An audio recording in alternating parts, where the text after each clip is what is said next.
Chief of defence staff ரொம்ப முக்கியமான posting அப்படிங்கிறது நமக்கு எல்லாருக்குமே தெரியும்.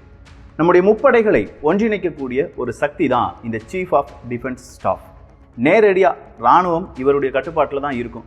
இராணுவத்தில் என்னென்ன மாறுபாடுகள் செய்யணும், எந்த நேரத்தில் எந்த மாதிரியான யுக்திகளை தேர்ந்தெடுக்கணும், யார் யார் எந்தெந்த வெளியுறவுத்துறை அமைச்சகம் எப்படிலாம் செயல்படணும், இப்படின்னு சொல்கிற கொஞ்சம் கட்டுப்பாடு இந்த சீஃப் ஆஃப் டிஃபென்ஸ் ஸ்டாஃப் அப்படிங்கிற அந்த ஒரு தலைவர் செய்வார்.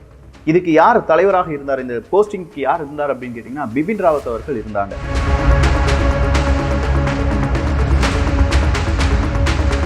முதல் முறையாக இந்தியாவில் சீஃப் ஆஃப் டிஃபென்ஸ் ஸ்டாஃப் அப்படிங்கிற ஒரு போஸ்டிங் உருவாக்கப்பட்டு 2019-20 டிசம்பர் மாதம் இதனுடைய போஸ்டிங் எல்லாமே கம்ப்ளீட் ஆகி ஜனவரி 1, 2020 பிபின் ராவத் அவர்கள் தான் சீஃப் ஆஃப் டிஃபென்ஸ் ஸ்டாஃபாக இருந்துட்டு வந்தார். ஆனால் திடீர்னு 2021 டிசம்பரில் ஏற்பட்ட ஒரு விபத்து காரணமாக, ஹெலிகாப்டர் விபத்து காரணமாக பிபின் ராவத் அவர்கள் இறந்து விடுகிறார்கள். நீலகிரியில் ஏற்பட்ட விபத்து தான் இது பெரிய அளவு சோகத்தை ஏற்படுத்தியது அப்படின்னு சொல்லலாம். இந்த பிபின் ராவத் அவர்கள் எதிரி நாடுகளுக்கும் துரோகி நாடுகளுக்கும் சிம்ம சொப்பனமாக இருந்தார் அப்படின்னு சொல்லி எல்லாருக்குமே தெரியும்.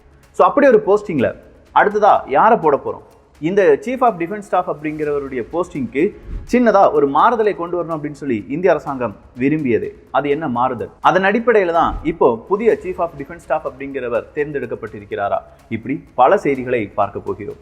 அன்பு தமிழஞ்சுங்களுக்கு தமிழ் பொக்கிஷத்தின் வணக்கங்கள்.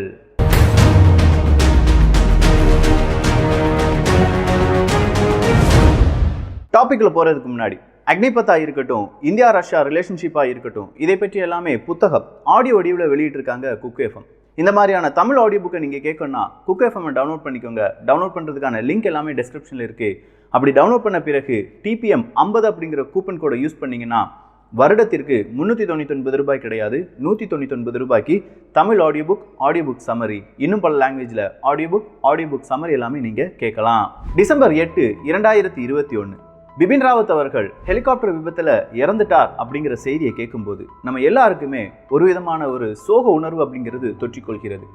இந்தியாவினுடைய மிக முக்கியமான தலைமை பொறுப்பில் இருந்த பிபின் ராவத் அவர்கள் இறந்து விட்டார் அப்படிங்கிறத யாராலையுமே அக்செப்ட் பண்ண முடியல. எதிரி நாட்டு சதியாக இருக்கலாமா, இல்லை வேற ஏதாவது கோளாறுகளாக இருக்கலாமா இப்படின்னு சொல்லி பல விதமான செய்திகளும் கேள்விகளும் அப்படியே இப்போதும் கேட்கப்பட்டு வருகிறது. ஆனால் அதுக்கு இராணுவம் விளக்கம் சொல்கிறாங்க, எந்த சதியும் கிடையாது, பிபின் ராவத் அவர்கள் சென்ற ஹெலிகாப்டரில் ஏற்பட்ட திடீர் விபத்து தான், திடீர் கோளாறு தான் அந்த விபத்துக்கு காரணம். அது மட்டும் இல்லாமல் அங்கே இருக்கக்கூடிய காலநிலை மாற்றம் காரணமாக மட்டும்தான் இந்த விபத்து வந்திருக்கலாம் அப்படின்னு சொல்லப்படுகிறது. ஸோ பிபின் ராவத் அவர்கள் இறந்து விட்டார்கள் அப்படின்னு சொன்ன பிறகு இந்த சிடிஎஸ் போஸ்டிங்க்கு யார் வருவாங்க? எத்தனை நபர்களுடைய போட்டி இருந்தது அப்படின்னு கேட்டிங்கன்னா கிட்டத்தட்ட ஒரு 4 நபர்களுடைய 4 முக்கியமான இராணுவ அதிகாரிகளுடைய பெயர் அப்படிங்கிறது அடிபட்டது. அதுல நரவானே அவர்களுடைய பெயரும் இருந்தது அப்படிங்கிறது எல்லாமே குறிப்பிடத்தக்கது தான். ஆனா ஜூன் மாதம் 2022 இந்திய அரசாங்கம் ஒரு சட்டத்தை மாற்றி அமைக்கிறாங்க. இப்போ 3 ஸ்டார் இருக்கக்கூடிய யாரா இருந்தாலும், அதாவது லெப்டினன்ட் ஜெனரலா இருக்கலாம், அப்படி இல்லைனா ஏர் மார்ஷலாக இருக்கலாம், அதுவும் இல்லைனா வைஸ் அட்மிரலாக இருக்கலாம், 62 வயசுக்கு கீழே இருந்தாங்கன்னா அவங்களும் சிடிஎஸ் போஸ்டிங்க்கு வரலாம் அப்படிங்கிறதான் இவங்க ஏற்படுத்தின புதிய ஒரு சட்டம். இந்த சட்டத்தின் அடிப்படையில் இந்த 62 வயதில் இருக்கக்கூடிய இல்லாட்டி 62 வயதுக்கும் கீழே இருக்கக்கூடிய இந்த மாதிரி போஸ்டிங்கில் இருக்கக்கூடிய இராணுவ உயர் அதிகாரிகள் அப்படிங்கிறவங்க நம்முடைய சீஃப் ஆஃப் டிஃபென்ஸ் ஸ்டாஃபாக நியமிக்கப்பட்டு விட்டார்கள் என்றால் அவங்களுக்கு 3 வருடத்திற்கான ஒரு டார்கெட் அப்படிங்கிறது கொடுக்கப்படும். இந்த டார்கெட் அச்சீவ் பண்ணுறதுக்கு சிடிஎஸ் என்ன வேணாலும் செய்யலாம், அதுதான் இங்கே குறிப்பிடத்தக்கது. ஸோ எதுக்காக நமக்கு சிடிஎஸ் அப்படிங்கிற ஒரு கேள்வி வரலாம். பல நேரங்களிலும் இப்போ ஒரு கார்கில் யுத்தமாகவே இருக்கட்டுமே, அந்த நேரத்தில் இராணுவ படை அப்படிங்கிறதும், அதாவது காலாட்படை அப்படின்னு சொல்லுவோம் பார்த்தீங்களா, அந்த இராணுவ படைக்கும் விமானப்படைக்கும் கப்பற்படைக்கும் இடையே ஒரு ஒருமித்த கருத்து அப்படிங்கிறது வரணும். நான் இந்த நேரம் இங்கே போகும்போது விமானப்படை எனக்கு செக்யூராக வரணும், அதன் பிறகு கப்பற்படை வர வேண்டும் அப்படின்னு சொல்லி நம்ம ஒரு ஸ்ட்ராட்டஜி வகுத்திருந்தோம்னா இந்த 3 தளபதிகளிடம் பேச்சுவார்த்தை நடத்தி அந்த 3 தளபதிகளும் அதுக்கு ஓகே சொல்லணும். இதில் ஏதாவது முரண்பாடுகள் இருந்தது அப்படின்னா கண்டிப்பா இந்த முப்படைகளும் ஒரே நேரத்தில் ஒரு இடத்துல வருவது அப்படிங்கிறது கொஞ்சம் காலதாமதம் ஆகலாம். மிலிட்ரிக்கு காலதாமதம் அப்படிங்கிறது ஒரு செகண்ட் லேட்டானா கூட, ஒரு மிசைல் ஏவலனா கூட அங்க வெற்றி அப்படிங்கிறது வேறொரு நாட்டுக்கு சென்று விடலாம் அப்படிங்கிறது நம்ம எல்லாருக்குமே தெரியும். ஸோ ஒவ்வொரு செகண்டும் இங்கே கணக்கிடப்படுகிறது, வெற்றி அப்படிங்கிறதுக்கு காரணமாக மாறுகிறது. ஸோ இப்படி 3 இலாக்காக்கள் இல்லாட்டி 3 விதமான படைகளையும் ஒன்றிணைப்பது அப்படிங்கிறது ரொம்ப சுலபமான காரியம் கிடையாது அப்படிங்கிறத தெரிந்து கொண்ட இந்திய அரசாங்கம் ஓகே நம்ம 3 பேருக்கும் சேர்ந்து ஒரு தலைமையை உருவாக்கலாம் அப்படிங்கிறதுக்காகத்தான் இந்த CDS chief of defence staff அப்படிங்கிறத உருவாக்குறாங்க. அப்படி ஒரு போஸ்டிங் உருவாக்குனது மட்டும் கிடையாது, டிஃபென்ஸுக்கு அந்த மினிஸ்ட்ரி இருக்கு பாத்தீங்களா, அதுக்கு கீழே இன்னொரு டிபார்ட்மெண்ட்டையும் உருவாக்குறாங்க. அந்த டிபார்ட்மெண்ட்டுடைய பெயர் தான் DMA, department of military affairs அப்படிங்கிறது தான்.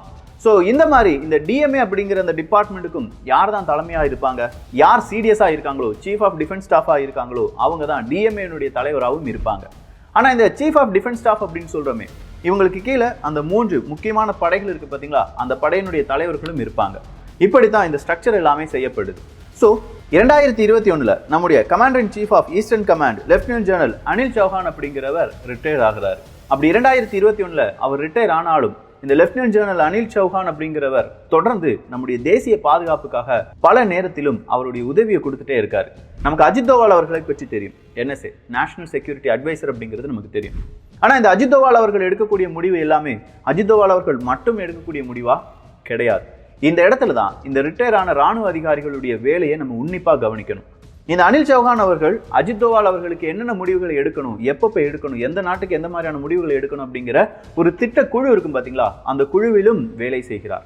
அதே மாதிரி நம்முடைய பாதுகாப்பு அமைச்சமாக இருக்கட்டும், அந்த பாதுகாப்பு அமைச்சகத்துல மிக முக்கியமான கருத்து கணிப்பா இருக்கட்டும், இல்லாட்டி சில விதமான ஐடியாஸா இருக்கட்டும், இதை கொடுப்பதும் யாராக இருந்தது, இந்த அனில் சௌஹான் அவர்களாக இருந்தது. ஸோ ஏன் அனில் சௌஹான் அவர்களை சீஃப் ஆஃப் டிஃபென்ஸ் ஸ்டாஃபாக வைக்கக்கூடாது அப்படிங்கிற ஒரு பெரிய டிஸ்கஷன் ஓடி கடைசியில அனில் சௌஹான் தான்ப்பா இந்தியாவினுடைய முப்படையினுடைய தளபதி அப்படின்னு சொல்லி நேற்று அறிவிக்கப்பட்டிருக்கிறார். 1961 மே மாதம் 18ஆம் தேதி பிறந்த அனில் சௌஹான் அவர்கள் மேற்கு வங்க மாநிலம் கொல்கத்தால தான் அவங்களுடைய படிப்பு எல்லாமே தொடர்கிறார். அதன் பிறகு நம்முடைய தேசிய பாதுகாப்பு அகாடமியில படிக்கிறார் மற்றும் டோராடூன்ல இருக்கக்கூடிய இந்திய ராணுவ அகாடமியிலும் மாணவராக இருந்திருக்கிறார். இவர் 1981 11வது கோர்கா ரைபிள்ஸ் இந்திய ராணுவத்தில் சேர்க்கப்படுகிறார், நியமிக்கப்படுகிறார். இப்படித்தான் இவருடைய ராணுவ வாழ்க்கை அப்படிங்கிறது தொடங்குது. அப்படி தொடங்கின பிறகு பலவிதமான பிரச்சனைகள், பலவிதமான எதிரினுடைய தாக்குதல், இது எல்லாத்தையுமே தாக்கு பிடிச்சு ஒவ்வொரு கட்டத்துல அவர் மிக முக்கியமான ஒரு நபரா திகழ்கிறார் இந்த அனில் சௌஹான் அவர்கள். 2014 இருந்து 2016 வரை மேஜர் ஜெனரலா இருக்கக்கூடிய அனில் சௌஹான் அவர்கள் infantry division at the critical Baramulla sector in northern கமாண்ட்ல மிக முக்கிய பொறுப்பில் இருக்கிறார். சொல்லப்போனா ரொம்ப முக்கியமான பொறுப்புல இருந்து அங்க இருக்கக்கூடிய பலவிதமான எதிரிகளுக்கு சிம்ம சொப்பனமா இருந்தார் அப்படின்னு சொல்லலாம். அதன் பிறகுதான் இவர் commander in chief of eastern command அப்படிங்கிற அந்த பொறுப்புக்கு 2019 நியமிக்கப்படுகிறார். 2021 அதே போஸ்டிங்ல இருந்தே ரிட்டையர் ஆகிறார். இப்போ சிடிஎஸ்ஸா நியமிக்கப்பட்டிருக்கிறார். இவர் செய்த ஆபரேஷன்ல மிக முக்கியமான ஆபரேஷன் என்ன தெரியுமா? ஆபரேஷன் சன்ரைஸ் அப்படிங்கிறது தான்.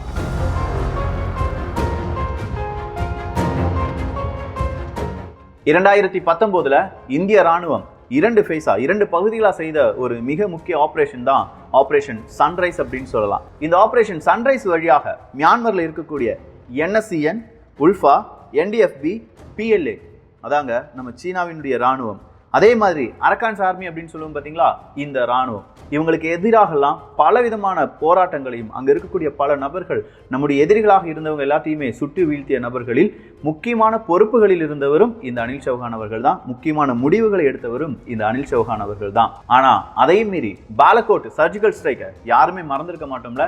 இந்த பாலகோட் சர்ஜிக்கல் ஸ்ட்ரைக் அப்படிங்கிறது எப்படி நடக்கணும், அதனுடைய முழு பொறுப்பையும் ஏற்றுக்கொண்டவரும் இந்த அனில் சௌஹான் அவர்கள் தான். ஸோ பாலகோட் சர்ஜிக்கல் ஸ்ட்ரைக்கில் எந்தெந்த இடத்துல எப்படிலாம் நம்முடைய தாக்குதல் இருக்க வேண்டும் அப்படிங்கிற ஐடியா கொடுத்தது மட்டும் இல்லை, அந்த ஐடியா எக்ஸிக்யூட் ஆன பிறகு பல பிரச்சனைகள் வரலாம் அப்படிங்கிறதும் அவருக்கு தெரியும். அப்படி வரக்கூடிய பிரச்சனைகள் யார்கிட்ட போய் பேசுறது அப்படின்னு யாராவது கேட்டாங்கன்னா என்ன நீங்க கை காண்பிக்கலாம் அப்படின்னு சொல்ற மிக முக்கியமான பொறுப்பையும் ஏற்றுக்கொண்டார் அனில் சௌஹான் அவர்கள். சோ ஒரு ஸ்ட்ரைக் நடக்குது, இல்லாட்டி நம்ம போய் தாக்குதல் நடத்துறோம், அதன் பிறகு அந்த தாக்குதலுக்கு பிறகு ஏற்படக்கூடிய பாதிப்புகள், இல்ல இந்திய ராணுவத்துக்கு ஏதாவது அவப்பெயர் வந்தது, இல்ல ஒரு நல்ல சந்தோஷமான செய்தி வந்தாலும் அது யாருடைய பொறுப்பாக மாற்றப்படுகிறது? அனில் சௌஹான் அவர்களுடைய பொறுப்பாக மாற்றப்படுகிறது. Director general of military operation அப்படிங்கிற DGMO அப்படிங்கிற ஒரு ஆபரேஷன் கமாண்டராகவும் இருந்தவர் தான் அனில் சௌஹான் அவர்கள்.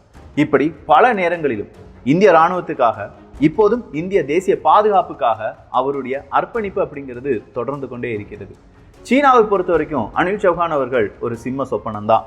அதுக்கு காரணம் இருக்கு. மியான்மர்ல நடந்த தாக்குதலா இருக்கட்டும், இல்ல இப்ப நடக்கக்கூடிய எல்லை பிரச்சனையா இருக்கட்டும், அந்த எல்லை பிரச்சனையில பேச்சுவார்த்தையில ஈடுபட்ட நபர்கள் யார்கிட்ட கொஞ்சமா ரிப்போர்ட் கொடுத்தாங்க அப்படின்னு கேட்டீங்கன்னா இதே அனில் சௌஹான் அவர்கள்ட்ட தான் ரிப்போர்ட்லாம் கொடுத்திருக்காங்க. சோ அஜித் தோவால் அவர்களுக்கு ஒரு அட்வைசரா இருந்தவர் தான் அனில் சௌஹான் அவர்கள்.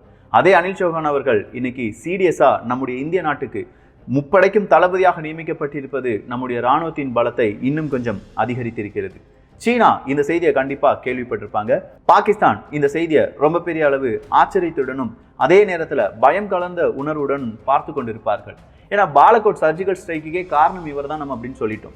அடுத்ததா என்னென்ன தாக்குதல் இருக்க போகுது, இல்ல என்னென்ன மாதிரியான மிலிட்டரி ஸ்ட்ராட்டஜியை இந்த அனில் சௌஹான் அவர்கள் வகுக்க போகிறார்கள், இதன் வழியா நம்முடைய இராணுவத்திற்கு என்ன முன்னேற்றம் நடக்க போகுது, இந்திய நாட்டுக்கு என்னென்ன பாதுகாப்பு நடக்க போகிறது அப்படிங்கிறதெல்லாம் பொறுத்திருந்து பார்க்கலாம். ஸோ ஓவராலா சிடிஎஸ் அப்படிங்கிற முப்படையினுடைய தளபதி போஸ்ட் எப்படி உருவாக்கப்பட்டது, அதுக்கு யாரெல்லாம் தலைவராக இருந்தாங்க, அதனுடைய டீட்டெயில்ஸ் என்ன, அனில் சௌஹான் அவர்கள் யார், அவருடைய அந்த பதவி என்ன, அது எப்படி அவருக்கு கிடைத்தது அப்படிங்கிற கம்ப்ளீட் டீட்டெயில்ஸை நான் சொல்லியிருக்கேன். உங்களுக்கு இந்த பதிவு பிடிச்சிருந்து அப்படின்னா உங்க நண்பர்களுக்கும் கண்டிப்பா பிடிக்கும். ஸோ அவங்களுக்கும் நீங்க ஷேர் பண்ணலாம். இந்த ஒரு காணொலி பற்றிய உங்களுடைய கருத்துக்கள் இங்கே வரவேற்கப்படுகின்றன. எல்லோரும் தமிழ் பொக்கிஷத்தில் இணைந்திருங்கள். நல்லதை பகிர்ந்து நல்ல சமுதாயத்தை உருவாக்குவோம். நன்றி, வணக்கம்.